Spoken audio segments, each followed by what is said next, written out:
کل میں فارغ بیٹھا ہوا تھا، وقت تھا کہ گزرنے میں نہیں آ رہا تھا۔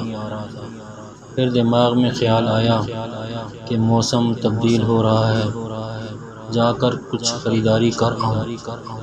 ویسے میرا تجربہ رہا ہے کہ شاپس پر کام کرنے والے ورکرز اپنے آپ کو ملازم سے زیادہ مالک تصور کرتے ہیں۔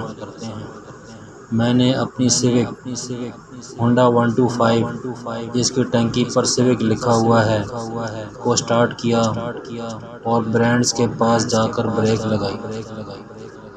پھر ایڈرن روپ کی جہاز سازی شاپ میں داخل ہو کر خریداری کے لیے گارمنٹس والے پورشن کو منتخب کیا۔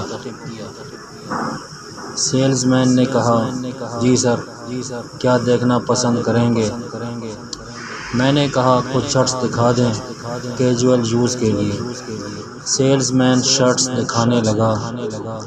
اب میں نے جیسے ہی 5ویں کے بعد 6ٹھی شرٹ دیکھنے کی فرمائش کی تو سیلز مین نے منہ کا نقشہ بگاڑ کر کہا، جی سر، اگر لینی ہے تو اور دکھا دیتا ہوں۔ اگر لینی ہے جیسے الفاظ سن کر میرے دماغ کا لو پارا ایک دم ہائی ہو گیا۔ میں نے نہایت ہی برداشت کا مظاہرہ کیا اور مینیجر کے پاس کاؤنٹر پر جا کر کہا، جناب، کیا آپ میری کچھ مدد کر سکتے ہیں؟ مینیجر نے مسکرا کر کہا، جی سر، فرمائیں، میں آپ کی کیا مدد کروں؟ میں نے کہا، جناب یہ بتائیے گا کہ کیا میں خستہ حالی کا شکار ہوں؟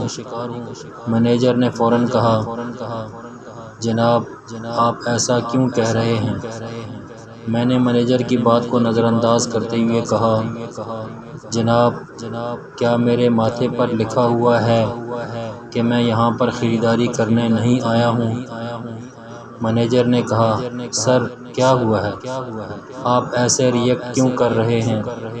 میں نے اپنی بات کو جاری رکھتے ہوئے کہا، کیا میں یہاں پر گرم انڈے بیچنے آیا ہوں یا کوئی منجن بیچنے والا ہوں؟ مینیجر ایک دم گڑبڑا کر بولا، نہیں سر۔ میں نے کہا، تو جناب ظاہر سی بات ہے کہ میں یہاں پر انب لینے تو نہیں آیا ہوں۔ مینیجر نے کہا، نہیں سر، ہوا کیا ہے؟ پلیز یہ تو بتائیں۔ اب بیچارے مینیجر کو خود سمجھ نہیں آ رہی تھی کہ میری کینچی کی طرح چلتی زبان کو کیسے روکے۔ اس نے دوبارہ سے سوال کیا کہ سر پلیز بتائیں تو صحیح کہ آخر ہوا کیا ہے؟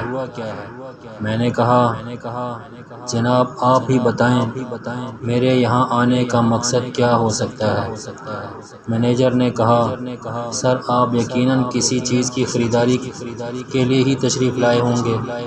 میں نے کہا، جی جناب، بالکل یہی بات ہے، میں یہاں خریداری کے لیے ہی آیا ہوں۔ اب آپ یہی بات اپنے سیلز مینوں کو بھی سمجھا دیں کہ آئندہ کسی کسٹمر سے یہ مت کہیں کہ اگر لینا ہے تو اور دکھا دیتا ہوں۔ مینیجر نے کہا، سر، میں معذرت خواہ ہوں۔ میں نے تھوڑے غصے سے کہا، بس بہت ہوا، میں پھر آؤں گا۔ مینیجر میرے مڑتے ہی سر کہہ کر بلاتا رہا، لیکن میں کیوں خالی جیب اس کے پاس واپس جاتا؟ میں تو گھر بیٹھے بور ہو رہا تھا، اس لیے سوچا کہ دکاندار جو گاہک کے انتظار میں نظریں بچھائے بیٹھے ہیں، جا کر ان کی بوریت بھی دور کر دوں۔